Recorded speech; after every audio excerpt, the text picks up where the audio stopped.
Boa noite, irmãos. Boa noite, a paz do Senhor para todos. Nós vamos continuar a meditar no livro de Atos dos Apóstolos, o segundo livro escrito por Lucas. Nós temos estudado este livro nas nossas meditações à noite, Enquanto nos reuníamos na igreja, a gente estudava ele no culto à noite. E estamos orando ao Senhor, esperando em Deus que em breve a gente possa voltar para esse momento, para nos reunirmos na igreja mais uma vez. Mas enquanto isso, nós agradecemos ao Senhor a oportunidade de poder meditarmos na sua palavra e os irmãos poderem nos acompanhar em casa. Atos capítulo 12, nós vamos ler, irmãos, todo o capítulo 12 e meditar sobre ele depois. Diz assim o texto: Por aquele tempo, o rei Herodes mandou prender alguns da igreja para os maltratar. Mandou matar a espada Tiago, irmão de João. Vendo que isso agradou aos judeus, prosseguiu, mandando prender também Pedro. E eram os dias dos pães sem fermento. Depois de prendê-lo, lançou-o na prisão, entregando-o a 4 escoltas de soldados, cada um, para o guardarem. A intenção de Herodes era apresentá-lo ao povo depois da Páscoa, e assim Pedro estava aguardando na prisão. Mas havia oração incessante a Deus por parte da igreja a favor dele. Na noite anterior ao dia em que Herodes ia apresentá-lo ao povo, Pedro dormia entre 2 soldados, preso com 2 correntes. Sentinelas junto à porta guardavam a prisão. Eis, porém, que sobreveio um anjo do Senhor, e uma luz iluminou a prisão. O anjo tocou no lado de Pedro e o despertou, dizendo: Levante-se, depressa. Então as correntes caíram das mãos dele, e o anjo continuou: Coloque o cinto e calce as sandálias. E ele assim o fez. O anjo lhe disse: Põe a capa e siga-me. Então, saindo, Pedro o seguia, não sabendo que era real o que estava sendo feito pelo anjo. Ele pensava que era uma visão. Depois de terem passado a primeira e a segunda sentinela, chegaram ao portão de ferro que dava para a cidade, o qual se abriu automaticamente. E saindo, enveredaram por uma rua, e logo adiante o anjo se afastou dele. Então Pedro, caindo em si, disse: Agora sei que de fato o Senhor enviou o seu anjo e me livrou da mão de Herodes e de toda a expectativa do povo judeu. Ao se dar conta disso, Pedro resolveu ir à casa de Maria, mãe de João, também chamado Marcos, onde muitas pessoas estavam congregadas e oravam. Quando ele bateu à porta da frente, uma empregada chamada Rode foi ver quem era. Reconhecendo a voz de Pedro, ficou tão alegre que nem o fez entrar, mas voltou correndo para anunciar que Pedro estava à porta. Então os outros disseram: Você ficou louca. Ela, porém, persistia em afirmar que era verdade. Então disseram: É o anjo dele. Enquanto isso, Pedro continuava batendo. Quando abriram a porta, viram-no e ficaram admirados.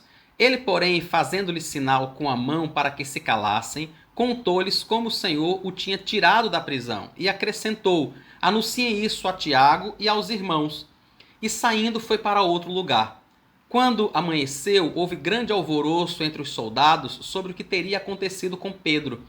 Herodes, tendo procurado e não o achando, submetendo as sentinelas a interrogatório, ordenou que se aplicasse a pena de morte. E descendo da Judéia para Cesareia, Herodes passou ali algum tempo. Havia uma série de divergências entre Herodes e os moradores de Tiro e de Sidom. Estes, porém, de comum acordo, se apresentaram a ele e, depois de obterem o apoio de Blasto, que era assessor do rei, pediram paz, porque a terra deles recebia alimentos do país do rei. Em dia designado, Herodes, vestido de traje real, assentado no trono, dirigiu-lhes a palavra, e o povo gritava: É a voz de um Deus, e não de um homem. No mesmo instante, um anjo do Senhor feriu Herodes, por ele não haver dado glória a Deus, e comido de vermes, morreu. Entretanto, a palavra de Deus crescia e se multiplicava. Barnabé e Saulo, cumprida a sua missão, voltaram de Jerusalém, trazendo consigo João, também chamado Marcos. Amém. Vamos orar ao Senhor? Senhor Deus, nós agradecemos ao Senhor pela Tua palavra, agradecemos ao Senhor pela Tua misericórdia, rogamos a Tua bênção sobre a nossa vida, pedimos ao Senhor que traga esclarecimento à nossa vida para o louvor do Teu nome, ajuda-nos a compreender a Tua palavra, nos edifica, meu Pai, eu te peço no nome de Jesus. Quero rogar ao Senhor, Pai, que enquanto a tua palavra está sendo pregada, está sendo ministrada, que o Senhor possa mudar o coração de irmãos, mudar o coração daqueles que estão ouvindo, edificar a tua igreja, Pai. Nós já estamos separados há um bom tempo, há quase 90 dias que nós não nos congregamos juntos no mesmo lugar para cultuar ao Senhor. Eu quero rogar ao Senhor que continue a cuidar da tua igreja, continue a aquecer o coração do teu povo, a sustentar a fé para o louvor do teu santo nome, Pai. E agora nos edifica pela tua palavra. É a nossa oração no nome santo de Jesus. Amém. Irmãos, a igreja no primeiro século viveu momentos bastante difíceis.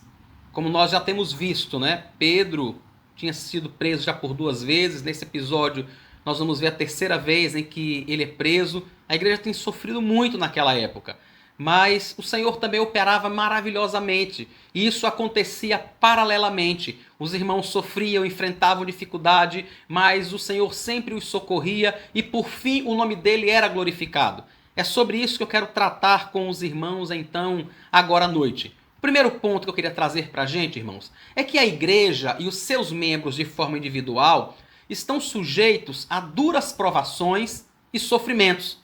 A igreja e os membros, não apenas a igreja enquanto instituição, mas os membros também estão sujeitos a passarem lutas, a enfrentarem dificuldades. Nesse momento, não é apenas a igreja que sofre, né, o afastamento de não poder estar congregada, de não poder ter os seus trabalhos, mas quantos irmãos também neste momento estão sofrendo por conta dessa pandemia, sofrendo por conta da perda de emprego, estão sofrendo por conta da própria doença. Então a igreja e os irmãos individualmente estão sujeitos a enfrentar todos esses tipos de dificuldades. Essa dificuldade em especial a qual estou me referindo foi aquilo que aconteceu com Pedro nesse momento inicial e com Tiago e com a igreja daquele tempo. Herodes era o rei de Israel naquele tempo e é bom lembrar, irmãos, que esse Herodes não é aquele Herodes que matou João Batista e nem é aquele Herodes da época que o Senhor Jesus nasceu. Esse, na realidade, ele é neto de Herodes o Grande, aquele da época de Cristo. Os irmãos devem lembrar que na época que Cristo nasceu, quem reinava em Israel era Herodes o Grande, e ele mandou matar todas as crianças de 2 anos para baixo. Não é esse Herodes que está aqui nesse momento. Também não é o Herodes que mandou degolar João Batista. Esse Herodes que nós estamos nos referindo aqui a ele agora, ele é sobrinho daquele que mandou degolar João Batista. Parece que a casa dos Herodes era uma casa realmente muito violenta, né? Que fazia muita e praticava muita maldade. Vejam que o avô dele mandou matar todas as crianças da região de Cafarnaum de 2 anos para baixo, com a intenção de matar o Senhor Jesus, que ele entendia que seria o Messias prometido e que por isso poderia tomar-lhe o lugar no trono. O tio dele foi aquele que mandou matar João Batista e agora ele é aquele que, segundo diz aqui Atos capítulo 12, versículo 1, mandou prender alguns irmãos da igreja para os maltratar.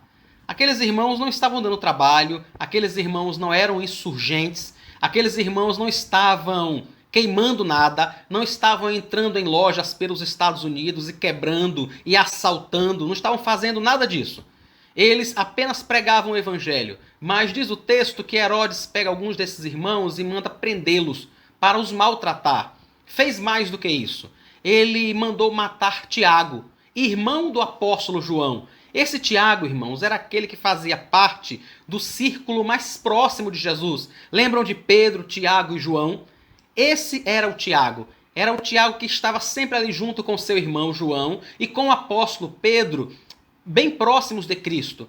Então ele manda matar Tiago à espada. E diz o versículo 3 que quando ele percebe que isso agrada aos judeus, ele prossegue e manda prender a Pedro também. E tinha a intenção, irmãos, de fazer a mesma coisa, de também matar Pedro. Não fez isso naquele momento, porque aqueles eram dias da festa da Páscoa, essa festa iria durar 1 semana. Então ele prende Pedro logo no comecinho, veja que o versículo 3 diz assim: eram os dias dos pães sem fermento, ou seja, era o comecinho da festa da Páscoa. Ele manda prender Pedro, Pedro vai passar 6 dias na prisão e por volta do 7º, 8º dia, quando tivesse terminado a Páscoa, ele iria fazer a mesma coisa com o apóstolo Pedro. Iria apresentá-lo ao povo e matá-lo. É importante notar o modo como Tiago, como Lucas, escrevendo Atos, diz pra gente a motivação dele. Era apenas para agradar aos judeus. Era apenas para maltratar. É o que diz o versículo 1. Ele prende aqueles irmãos, ele mata Tiago e ele prende Pedro apenas para os maltratar. No versículo 3 diz que ele faz isso apenas porque percebe que isso agrada aos judeus. Então ele manda também prender Pedro com a intenção de matá-lo após esse período. É um homem extremamente mau, irmãos. E a gente fica vendo o modo como isso acontece e o quanto isso entristece a igreja. Imagine a igreja que vê seus oficiais sendo perseguidos, sendo mortos e, inclusive, irmãos, sendo maltratados, como não só Pedro, não só Tiago que foi morto, mas diversos outros irmãos. Mas o que é que acontece? O que é que a igreja faz? Como é que a igreja se comporta nesse momento em que um dos seus maiores líderes está preso? O que é que a igreja faz e o que é que o próprio Pedro faz? Vejam o versículo 5, irmãos, que interessante. O versículo 5 apresenta para a gente o meu segundo ponto, que na realidade nós precisamos reagir como cristãos em toda e qualquer situação, mesmo quando a situação é de tribulação, é de luta.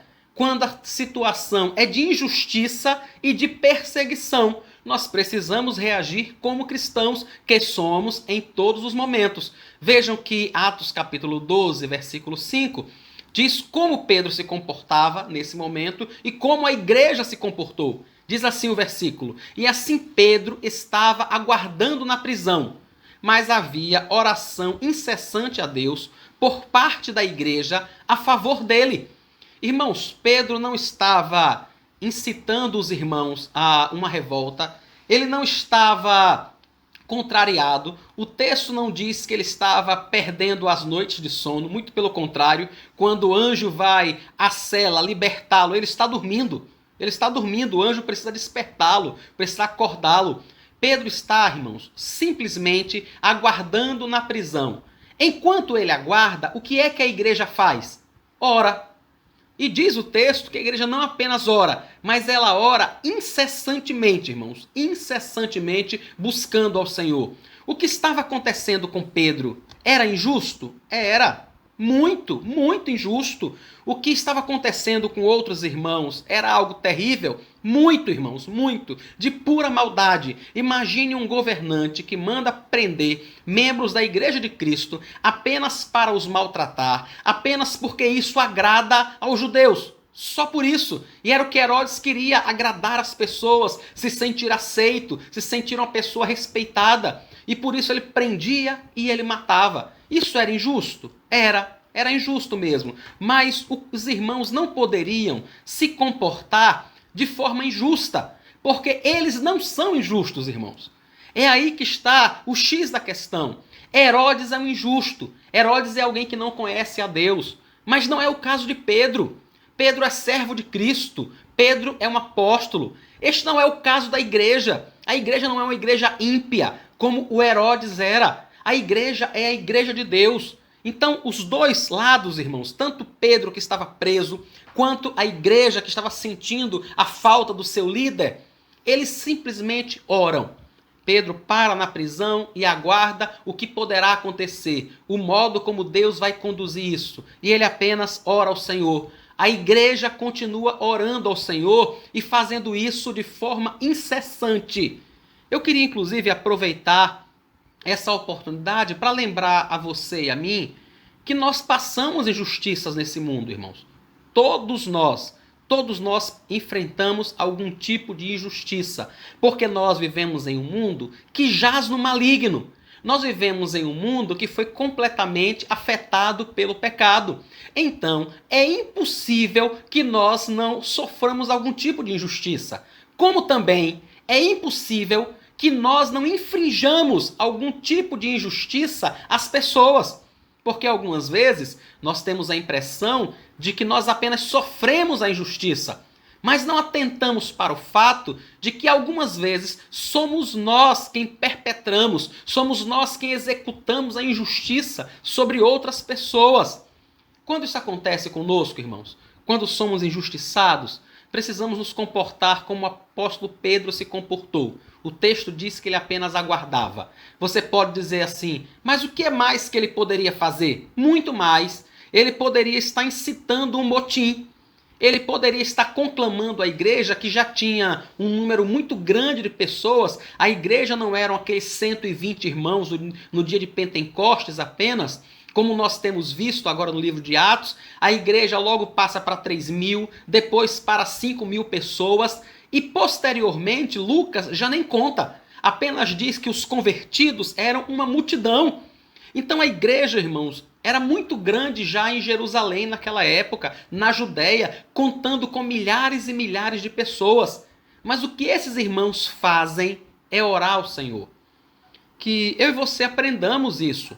Que eu e você possamos aprender pela palavra de Deus, que foi escrita para a nossa edificação. Irmãos, tudo que foi escrito para a nossa edificação. Foi escrito para que nós possamos nos exercitar na paciência e aguardar o livramento de Deus.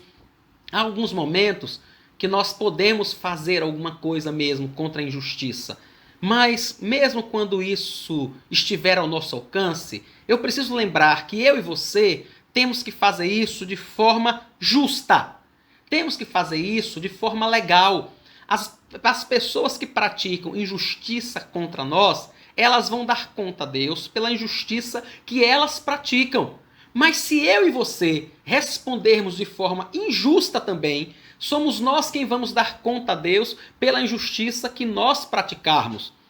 Então que quando isso acontecer com você, quando acontecer comigo, que o Senhor lhe conceda graça para que você possa ficar quieto. Se não houver nada que você possa fazer, é claro. Se houver algo que você possa fazer, que você faça isso da forma mais justa possível.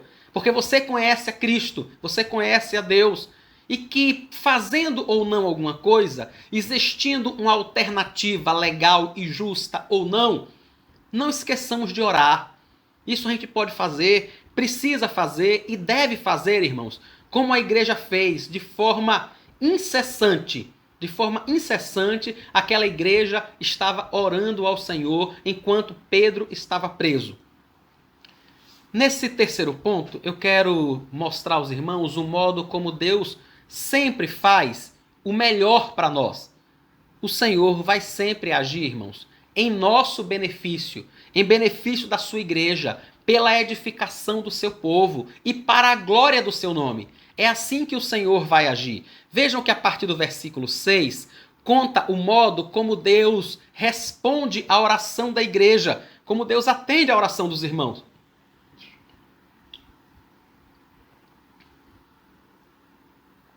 Versículo 6 conta que Herodes pensava em apresentar Pedro ao povo, depois desse período, depois da Páscoa, mas que nessa mesma noite um anjo vai até a cadeia para libertar Pedro. Vejam, irmãos, como Pedro estava. Diz o versículo 6 que ele estava dormindo entre dois soldados, que ele tinha correntes que prendiam seus pés e que havia sentinelas junto à porta que guardavam a prisão. Por que isso acontecia? Porque Pedro já tinha sido preso 2 vezes e ele não fugiu. A primeira vez ele não fugiu, ele foi solto. Na segunda vez foi um anjo quem o tirou de lá. E agora isso está para acontecer de novo. Então Pedro está dormindo entre 2 soldados. Havia soldados à entrada na porta e ele estava preso com correntes. Até que diz o texto, no versículo 7, que sobreveio uma grande luz à prisão. Aquela prisão com certeza não tinha energia elétrica, como nada tinha energia elétrica naquele momento. Talvez um ou outro candeeiro. Era um lugar realmente lúgubre, muito escuro, muito sombrio. Mas diz o versículo 7 que uma luz ilumina toda a prisão. E mesmo toda essa luz não desperta Pedro do seu sono. Ele continua a dormir, ele continua a descansar, irmãos, o sono dos justos. Até que o anjo simplesmente toca do lado de Pedro e o acorda. E é interessante que o anjo passa a dizer a Pedro, irmãos, o que ele deveria fazer, passo a passo, né? O anjo não diz todas as coisas a Pedro de uma vez só. Veja que o anjo diz, levante-se e depressa. Quando o anjo diz isso, as correntes caem das mãos dele. E aí o anjo continua, coloque o cinto e calce as sandálias. E aí ele faz isso. E o anjo diz mais uma vez, agora pegue a capa e me siga. O anjo vai dando um passo a passo a ele do que ele deveria fazer. Pedro, irmãos, como vai ficar claro um pouco mais na frente no versículo 9, pensava inclusive que isso fosse uma visão. Ou seja, ele estava dormindo profundamente. Acordou meio atordoado, com alguém que toca do lado dele e ele só vê aquele clarão, aquela luminosidade muito forte no lugar onde ele estava. E ele fica em dúvida realmente sobre o que está acontecendo. Será que ele está sonhando? Ou será que aquilo está acontecendo de verdade? Mas ele simplesmente obedece ao anjo, ele segue. E depois de terem passado a primeira e a segunda guarda, diz aí o versículo 10, eles chegam até o portão de ferro que dava para a cidade, o qual se abriu automaticamente. E saindo, enveredaram por uma rua, e logo adiante o anjo se afastou dele. Então Pedro caiu em si e reconheceu, percebeu o que estava acontecendo. É quando ele diz, agora sei que de fato o Senhor enviou o seu anjo e me livrou da mão de Herodes e de toda a expectativa do povo judeu. Irmãos, quem tirou Pedro da cadeia foi o Senhor, que enviou o anjo. Ao fazer isso, o Senhor também livra Pedro não somente da maldade de Herodes, mas também da maldade dos judeus. Vejam que ele diz que o Senhor o livra da expectativa do povo judeu, que sabia que ele estava preso e sabia o que ia acontecer depois. O Senhor o livra tanto de Herodes quanto dessa expectativa. Pedro vai à casa de Maria, a mãe de João, onde os irmãos estavam orando, né? Na realidade não é o apóstolo João, é João Marcos, né? Vão à casa de João Marcos, à casa de Maria, onde os irmãos estão orando. E quando ele chega lá, ele bate na porta. É interessante que uma moça vem abrir e ela fica tão surpresa, irmãos, com a visão de Pedro, né? Que ela não acredita. Ela diz, rapaz, não deve ser Pedro, não. Ela nem abre a porta. Ela vai dizer ao pessoal, olha, Pedro está aí. E as pessoas dizem, não está não. Ela diz, está, Pedro está aí. E as pessoas insistem, não está não, você ficou louca. E então vão à porta e abrem e veem que realmente é Pedro. Quando ele entra, irmão, fica aquela gritaria, aquele furdunço, né? Aquele barulho, um fala uma coisa, outro diz outra. Eu imagino que algumas pessoas, inclusive, chegaram perto dele, tentando tocar nele para saber se era real. Porque vejam que o versículo 16 diz que a moça, né, que na realidade viu Pedro, ela, quando dizem que ela está louca, ela, o versículo 17 diz assim, ela, porém, persistia em afirmar que era verdade. Então as pessoas disseram, é o anjo dele. Não queriam acreditar nela. Disseram, deve ser o anjo dele. E isso tem criado algumas vezes uma certa dificuldade, porque as pessoas ficam pensando, então a igreja daquela época acreditava que as pessoas tinham um anjo de guarda? Deixa eu só tentar esclarecer isso rapidamente para os irmãos. Irmãos, o entendimento de um grupo de pessoas, de uma pessoa em particular, não expressa nem a verdade e nem o entendimento geral da igreja. Hoje, por exemplo, se você abordar na rua uma pessoa membro da nossa igreja, da Igreja Presbiteriana Jardim das Oliveiras, e você começar a fazer perguntas a ela sobre a fé, e essa pessoa expressar coisas que são algumas vezes coerentes, outras vezes incoerentes com a fé reformada, você pode dizer que é assim que a Igreja Presbiteriana Jardim das Oliveiras pensa?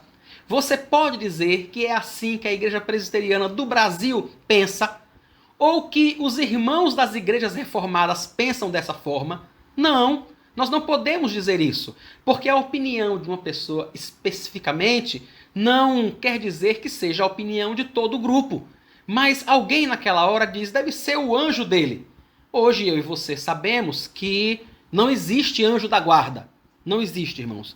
A Bíblia diz que anjos são, na realidade, está em Hebreus isso, né? Anjos são espíritos ministradores, enviados pelo Senhor e que servem aqueles que hão de herdar a vida eterna, que servem a sua igreja. Mas não há um anjo específico para cada pessoa. Algumas pessoas às vezes pensam que existe por causa do texto de Salmos que diz que o anjo do Senhor acampa-se ao redor do que o teme e o livra. Mas isso não significa que há um anjo ao lado de cada pessoa o tempo todo. Não há amparo bíblico para essa teologia do anjo da guarda. Então essa moça, apesar de pensar assim, isso não quer dizer que está certo. Lucas está narrando o entendimento de alguém que estava discutindo com uma moça que insistia que Pedro estava à porta, quando ninguém acreditava. Então a pessoa diz, deve ser o anjo dele, só pode ser o anjo dele. Mas Pedro continua a bater, entra, alguns irmãos ficam ali conversando com ele, tentando entender o que está acontecendo. No meio disso tudo, Pedro faz um sinal e diz assim, se acalmem, se aquietem um pouco, peraí, deixa eu falar com vocês, deixa eu contar a vocês o que é que aconteceu. E ele então começa a falar, ele conta como o anjo do Senhor tinha tirado ele da prisão. E é interessante que depois ele diz assim, anunciem isto a Tiago e aos irmãos. É claro, irmãos, que esse Tiago aí não é o apóstolo. O apóstolo já tinha morrido no começo do texto, né? Quando nós começamos o texto, os versículos 1, 2 e 3, conta o modo como Herodes já havia passado Tiago, a espada havia matado o apóstolo Tiago. Este Tiago aqui agora é o irmão do Senhor Jesus. É aquele que vai assumir uma posição de destaque muito grande na igreja em Jerusalém. Então Pedro diz, vão contar a Tiago e aos irmãos o que aconteceu comigo. E saindo, ele vai para outro lugar. A gente não sabe para onde Pedro foi, mas ele some de Jerusalém, irmãos, depois disso. Depois desse evento, ele passa muito e muito tempo fora de Jerusalém. Nós só vamos ouvir falar de Pedro agora quando vai acontecer o concílio de Jerusalém. Está em Atos 15, nós ainda vamos chegar lá. Mas esse trecho aqui, irmãos, que nós lemos, o modo como Deus responde à oração da igreja e tira Pedro da prisão, traz alguns questionamentos para nós, né? Algumas questões ficam para a gente. Por que é que o Senhor liberta Pedro, mas deixa o apóstolo Tiago morrer? Por que é? Ele não poderia ter livrado Tiago? Será que ele não poderia ter feito alguma coisa para livrar Tiago e outras pessoas que sofreram tanto? Por exemplo, irmãos, o Senhor não poderia ter feito algo por todas aquelas centenas de crianças que morreram na região de Cafarnaum quando o Senhor Jesus nasceu e que Herodes o Grande mandou matar todas aquelas crianças? O Senhor não poderia ter feito alguma coisa para livrar João Batista das mãos de Herodes Agripa, que o iria degolar? Será que o Senhor não podia fazer alguma coisa? Alguém pode até dizer assim, não, mas Pedro tinha uma importância na igreja maior do que Tiago, o apóstolo. É verdade, irmãos, Pedro começa a ter uma proeminência maior. Mas isso não é motivo suficiente para pensar que Deus iria livrar Pedro e não livrar Tiago. Lembram que Tiago, Pedro e João faziam parte daquele ciclo mais íntimo de Jesus? Havia um grupo grande de discípulos, havia um grupo menor que eram os apóstolos, e havia um grupo menor ainda formado por 3 pessoas, que eram Pedro, Tiago e João. Eram as pessoas mais próximas a Cristo, com quem ele compartilhava muito do que estava acontecendo no seu coração, na sua vida.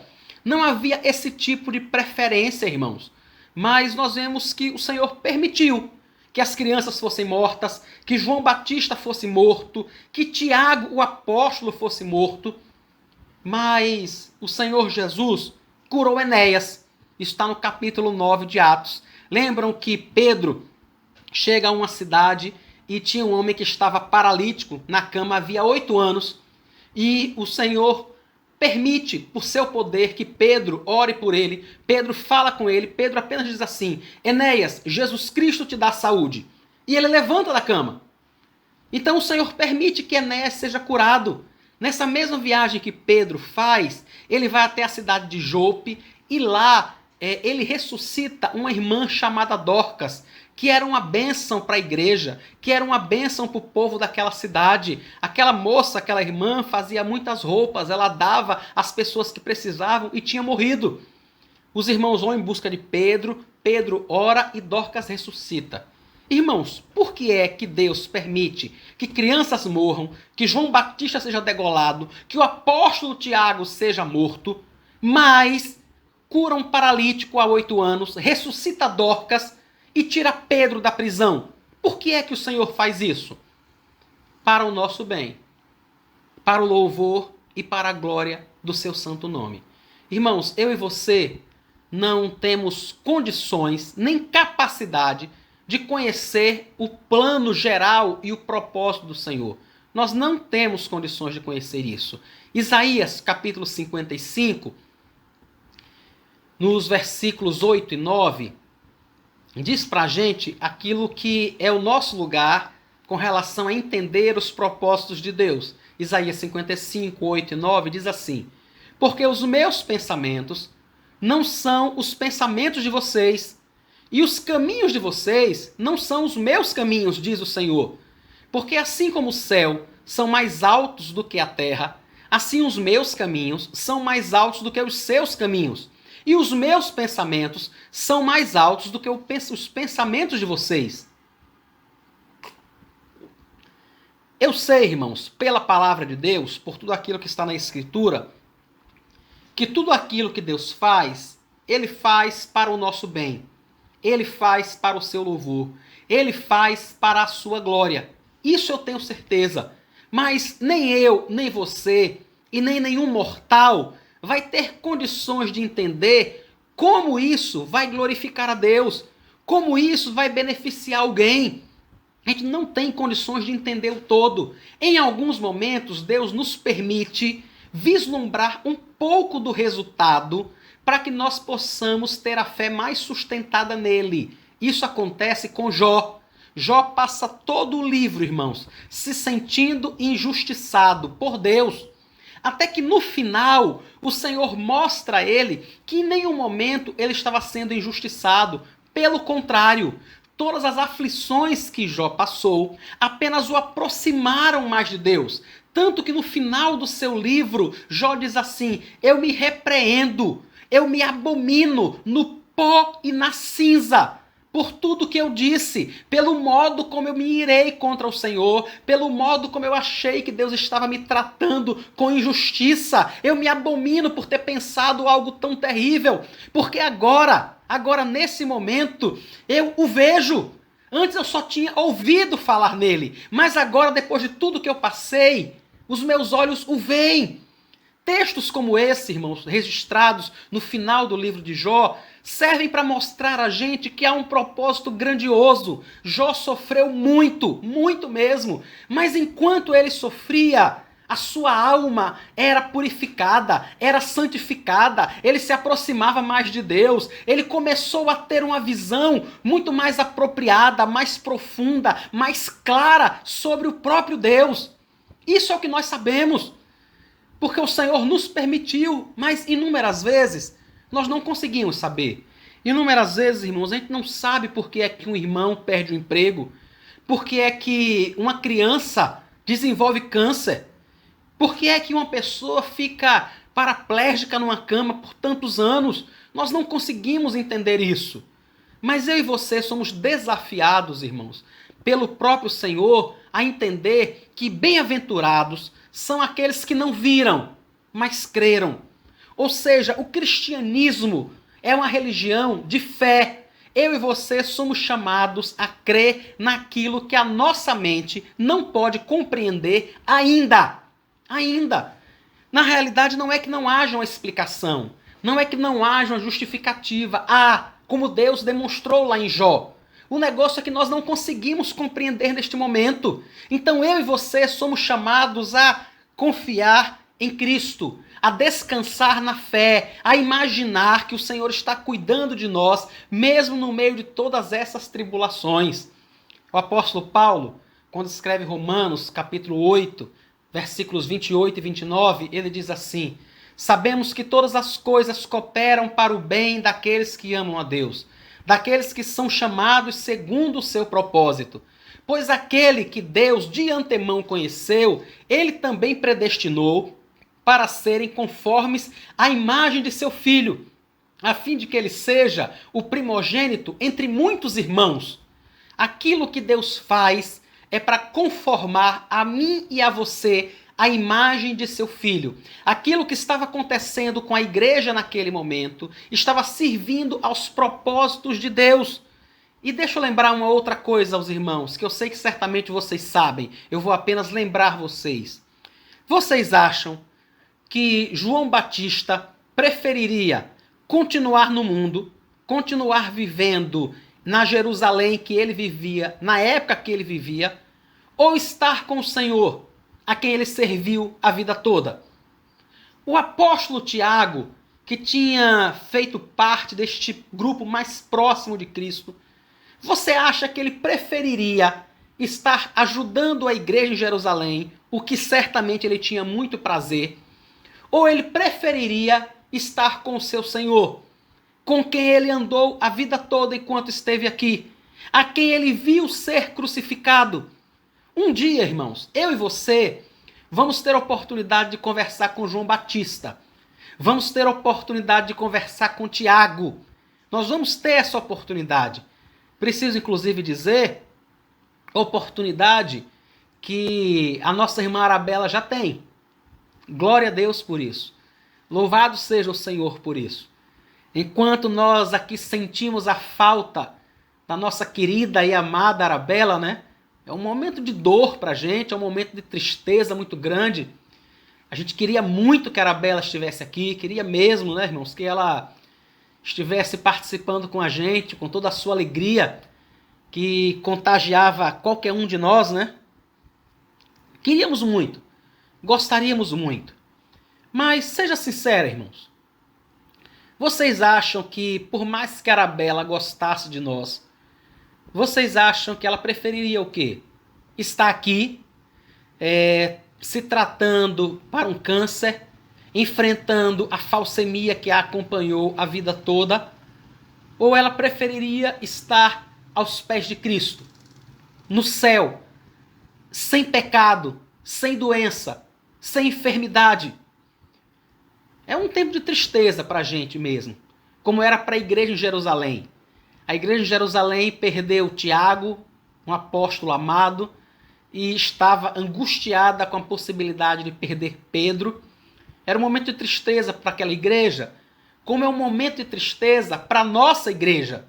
Muito triste lembrar da irmã Arabella e saber que ela não vai estar mais aqui com a gente, que ela não vai mandar mais áudios, que a gente não vai mais conversar. É um momento de tristeza mesmo. Mas, irmãos, também é um momento de profunda alegria por saber que ela já é mais do que vencedora, como João Batista foi. No momento em que alguém cortou a cabeça dele e foi levar em um prato para Herodes, Herodes apenas estava aumentando a sua condenação. Mas nosso irmão João Batista já estava na glória. Enquanto o neto desse Herodes, outro Herodes também, mata o apóstolo Tiago e prende Pedro, Tiago, o apóstolo que tinha sido morto, já está conversando com Cristo, já está com o Senhor no céu. Irmãos, não tem nada melhor do que estar no céu com o Senhor. Eu sei que isso nos aflige, eu sei que a perda de irmãos é algo doloroso, é algo triste. Eu tenho sentido realmente a falta, né, da nossa irmã Arabella entre nós. É claro, isso dói, é verdade. Mas ela está com o Senhor, Tiago está com o Senhor, João Batista está com o Senhor. Aquelas crianças, aqueles bebês que morreram no momento em que Herodes queria matar o Senhor Jesus enquanto era uma criança, aquelas crianças estão com o Senhor, irmãos. Eu sei que é muito triste, você pode até dizer assim, é terrível perder um filho. É terrível, não tenho a menor dúvida. A minha tem 30 anos e eu não quero perdê-la, quanto mais com 2. É terrível perder um filho. Mas, irmão, seja sincero. Você acha que seu filho de 2 anos, preferiria passar a vida toda aqui nesse mundo, viver 80 anos neste mundo, ou viver apenas 2 e ir morar no céu? Seja sincero, o que você acha que ele escolheria? Se ele pudesse optar, se ele pudesse dar a sua opinião. Se você chegasse para seu filho de 2 anos e dissesse assim, olha, você tem a oportunidade de viver nesse mundo até os 80, até os 90 anos, de viver num mundo sob a maldição do pecado, de viver num mundo que jaz no maligno. Ou você tem a oportunidade de ir morar no céu com o Senhor. Se você for morar no céu, você não vai ver as coisas boas que tem neste mundo, mas você vai ver a Cristo.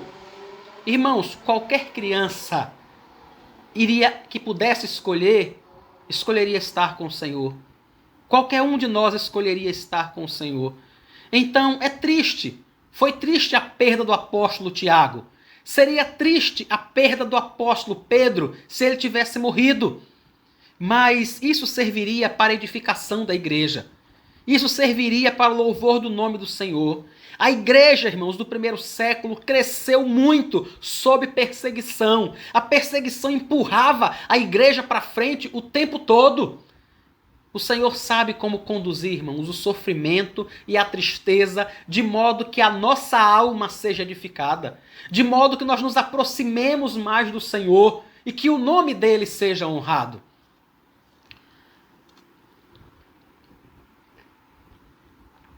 Mas deixa eu falar para os irmãos sobre outra coisa que Deus faz também. E este é o meu penúltimo ponto.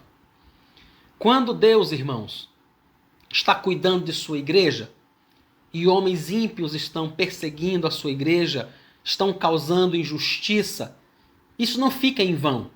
Quando eu falava agora há pouco sobre o modo como Tiago, como Pedro, como todos os irmãos, que já estão com o Senhor foram perseguidos, mas eles agora estão com o Senhor, quanto de bem isso fez à alma deles, isso não tira a responsabilidade daqueles que fizeram o mal.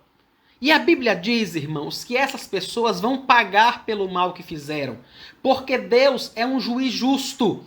Deus é ao Senhor que pertence a vingança, diz a palavra do Senhor. Capítulo 12, aí de Atos, versículo 18, conta um momento em que chega a hora de Herodes prestar contas de todo o mal que ele fez. Havia 2 cidades, Tiro e Sidom, que nunca se entenderam muito bem com o reinado de Herodes e faziam uma certa oposição a ele. Então Herodes, irmãos, promoveu um embargo comercial. Ele não deixava o povo de Israel negociar com o pessoal de Tiro e de Sidom alimentos.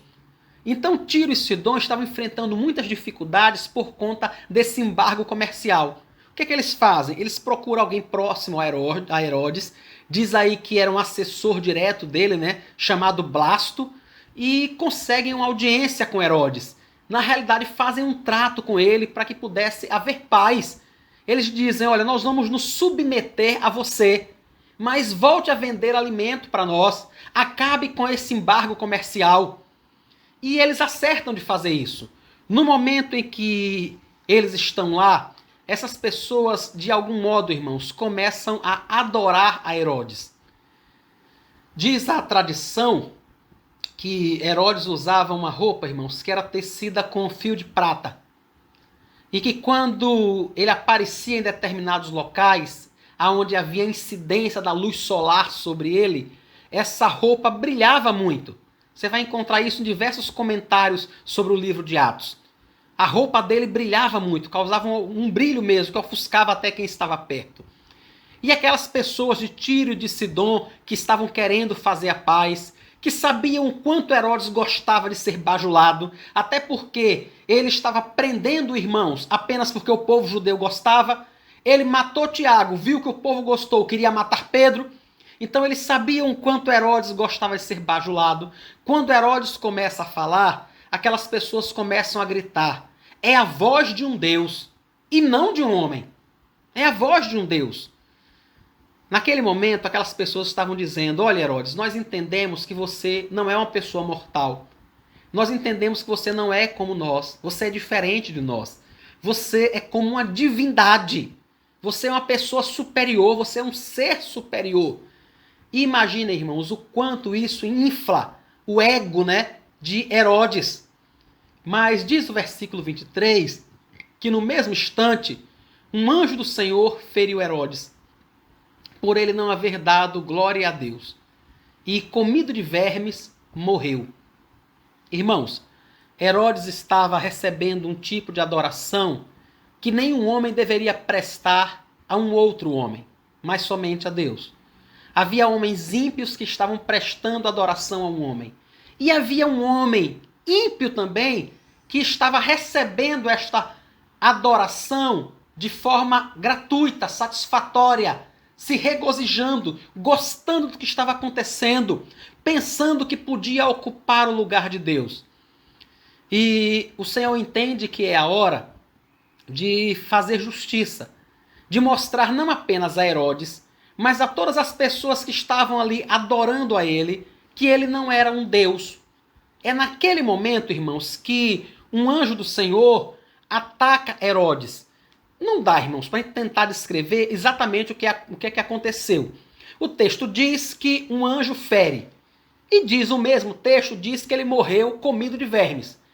Então, assim, eu não quero tentar estar explicando o que aconteceu aqui, porque a gente só vai estar divagando sobre algo que pode ser verdade e pode não ser também. E não é o principal do texto. O principal do texto é que o Senhor não permitirá nenhum tipo de adoração a homens. O Senhor não permitirá que homens se exaltem como se fossem Deus.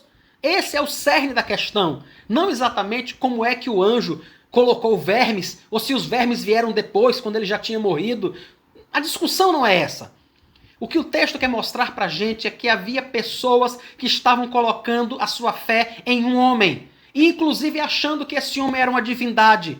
E essas pessoas presenciam essa suposta divindade morrer na frente deles. O que o texto deixa claro para a gente é que esse homem estava recebendo adoração e querendo se passar por Deus e se achando ele mesmo Deus. E o Senhor mostra a ele que ele não é Deus coisa nenhuma. E ele morre comido de vermes naquela hora. O Senhor sempre executará a justiça. Sempre, irmãos. Os ímpios sempre serão derrubados. Os ímpios sempre serão punidos. Nessa época onde praticamente os mais de 5.500 municípios do nosso país declararam estado de emergência, nesse momento onde nós vemos prefeitos por todo o Brasil, governadores por todo o Brasil assinarem contratos duvidosos, contratos que estão lesando os cofres públicos, nesse momento tão difícil, sabe, para o mundo. E ainda pessoas assim estão roubando os cofres públicos. E quanto isso nos chateia, irmãos? Quanto isso nos contraria? Como nos contraria ver algo como alguém postou no grupo da Diaconia essa semana, o Diário Oficial da Prefeitura de Aracaju, mostrando que o prefeito de Aracaju fez um contrato emergencial com uma empresa de publicidade no valor de 2,5 milhões de reais para dar informação à população sobre a Covid-19. Quando nós vemos esse tipo de coisa e diversos outros que acontecem pelo Brasil afora, quanta indignação isso não nos causa. Às vezes a gente tem a sensação, irmãos, de que isso vai acontecer para sempre. Que as pessoas vão fazer isso para sempre. Vão montar um hospital de campanha ali perto do João Hora, vão pagar milhões pelo aluguel e ele não vai funcionar nunca. A gente nunca vê funcionando. A gente vai ver vários hospitais de campanha montados no Rio de Janeiro, montados em São Paulo, que já estão sendo pagos fortunas às pessoas que montaram, mas não tem nada sendo usado. Algumas vezes a gente tem a sensação de que parece que essas pessoas nunca vão ser punidas. Mas isso não é verdade, irmãos. Isso é incredulidade minha e sua, pensarmos dessa forma. Toda impiedade será punida. Toda impiedade, seja praticada por Herodes, seja praticada por Bolsonaro, seja praticada por Lula, seja praticada por Belivaldo, seja praticada pelo prefeito de Aracaju, seja praticada por você, seja praticada por mim, toda iniquidade vai receber o seu julgamento. Foi exatamente o que aconteceu com Herodes. Vai chegar o momento, irmãos, porque há um juiz no céu justo, que realmente faz tudo da forma mais justa possível. Algumas vezes eu e você não conseguimos aplicar a justiça, né? Às vezes a gente coloca a mão pesada demais, às vezes pesada de menos, mas isso não acontece com Deus. Ele é um justo juiz. Aquilo que ele determina, a justiça que ele pratica, é a melhor que existe. Vai haver um tempo onde todas essas pessoas serão julgadas. Você também, eu também, por tudo aquilo que nós fazemos. Então não fique com a impressão de que quem vai ser julgado é apenas o governante que praticou um ato ilícito. Não é apenas ele, mas eu e você que alimentamos ódio por ele também. Você sabia que ter ódio é pecado? Você sabia que ter raiva, que alimentar raiva no coração, que não perdoar é pecado? Você sabia disso? Mas a gente muitas vezes, irmãos, fica apenas olhando para o que o governante fez, para o erro que as pessoas cometeram.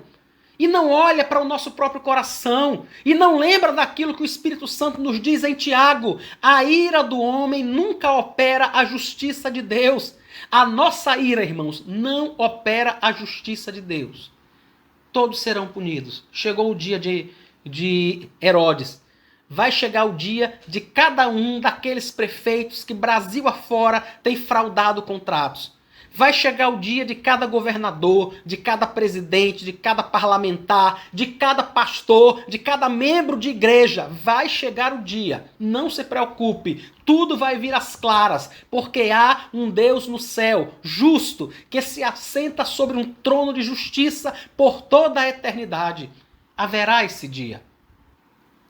Por fim, eu gostaria de terminar como termina também esse texto nos versículos 24 e 25. Mostrando para a gente, irmãos, que em meio ao sofrimento que a igreja passava naquela época e passa hoje, em meio à resposta, ao livramento que algumas vezes o Senhor providencia para aquela igreja daquela época e para a igreja de hoje também, mesmo enquanto o Senhor pune os maus, enquanto tudo isso acontece, o sofrimento, a resposta à oração, a punição de homens ímpios, enquanto tudo isso acontece, diz o versículo 24, a palavra de Deus crescia e se multiplicava.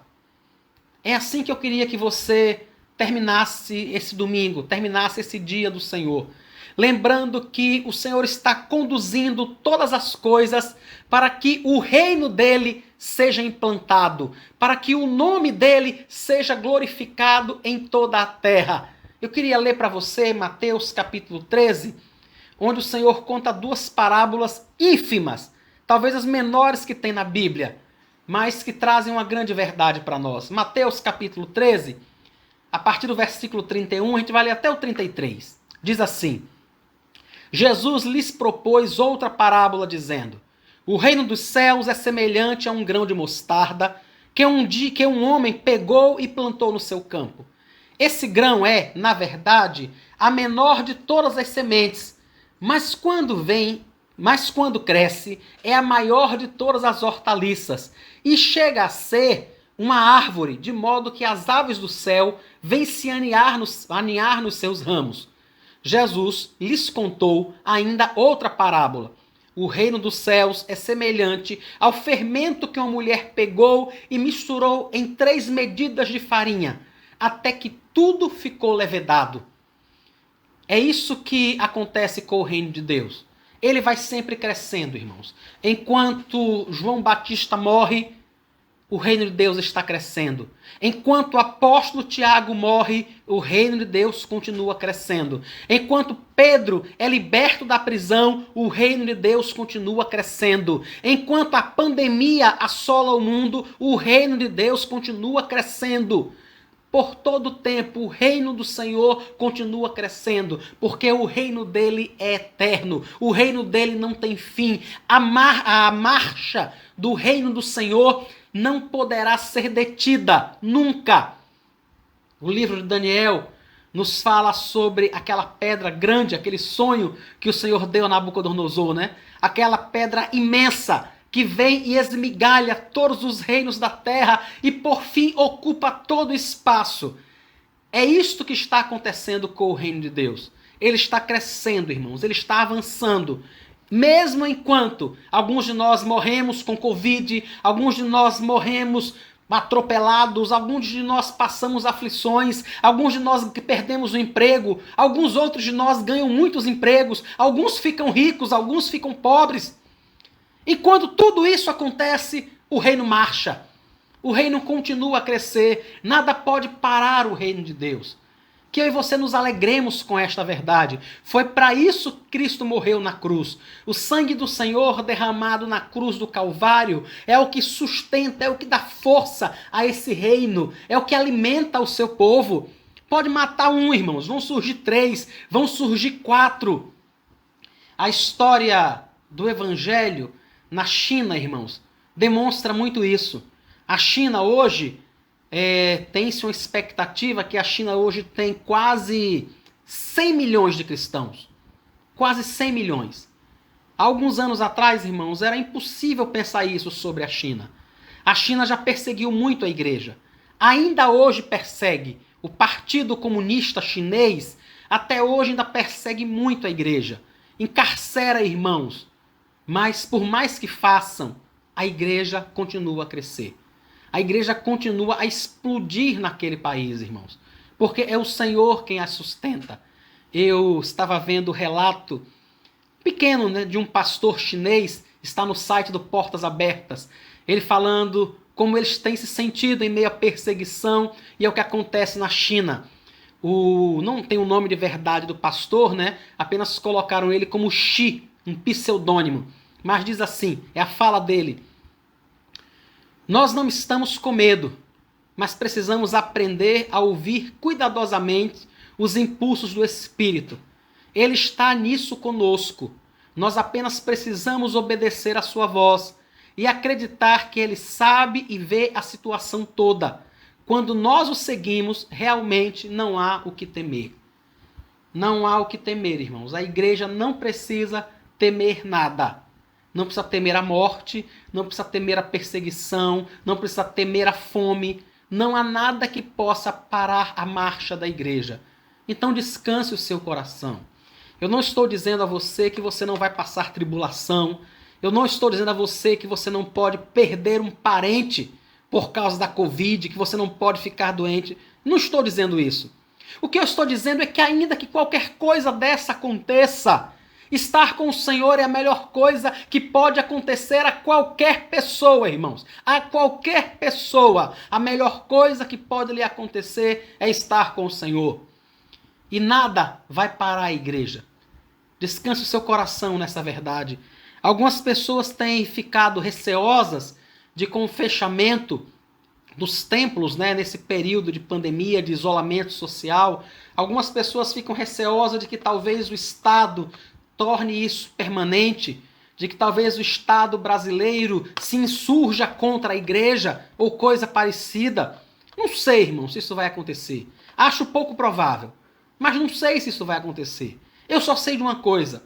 Se isso acontecer, a igreja vai continuar a marchar, ela vai continuar a crescer. Se isso não acontecer, a igreja vai continuar a crescer, a igreja vai continuar a marchar, porque nada pode parar a igreja. Nada pode parar aquilo que o nosso general determinou que vai fazer. É o Senhor Jesus que vai à sua frente. É o Senhor Jesus que vai à frente da sua igreja, marchando conosco, caminhando conosco e nos dando a vitória, irmãos, sobre toda tribulação, sobre toda luta, sobre todo problema. Até o dia em que nós não aguentaremos mais, o nosso corpo vai parar, mas nós estaremos com o Senhor. Alimente seu coração com essas verdades, com essa palavra. Coloque a sua vida diante do Senhor. Não tema, sabe? Não tema, não fique com receio do que pode acontecer com você, do que pode acontecer com a igreja. Pode ser que a gente até sofra, mas acima de qualquer coisa, Cristo estará sendo formado em nós.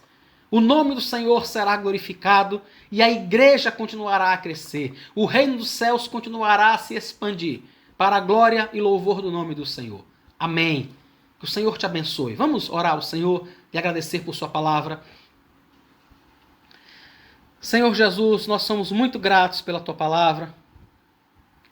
Somos muito gratos porque o Senhor permitiu que João Batista fosse degolado para estar com o Senhor. O Senhor permitiu que o apóstolo Tiago, alguém tão próximo ao Senhor enquanto o Senhor estava nesse mundo, perdesse a sua vida para estar com o Senhor. Nós somos gratos ao Senhor porque o Senhor livrou o apóstolo Pedro da prisão e da morte naquele momento pelas mãos de Herodes. E que Pedro pôde durante muito tempo ainda pregar o teu evangelho. Somos gratos ao Senhor porque o Senhor ouviu a oração da tua igreja naquela época. Somos gratos ao Senhor porque o Senhor tem ouvido a oração da tua igreja na nossa época também. Somos gratos ao Senhor pelos anos de vida que o Senhor concedeu à nossa irmã Arabella e porque, por fim, o Senhor a chamou a estar com o Senhor. Hoje ela já pode conversar com João Batista. Hoje ela já pode ouvir do próprio João Batista. Hoje ela já pode ouvir do próprio apóstolo Tiago o quanto foi bom para eles ter morrido naquele momento. A nossa irmã Arabella hoje já desfruta deste momento. E nós aguardamos, Senhor, o nosso momento também, quando poderemos nos juntar a Arabella, a João Batista, ao apóstolo Tiago, ao apóstolo Pedro, que morreu depois, e a todos os outros santos, quando estaremos para todo sempre na casa do Senhor. Até lá sustenta a nossa fé, Senhor Jesus. Guarda a nossa vida e continua a abençoar a tua igreja, no nome de Jesus. Amém. Amém. Que Deus te abençoe, irmãos. Que o Senhor te conceda uma semana em paz. Amém.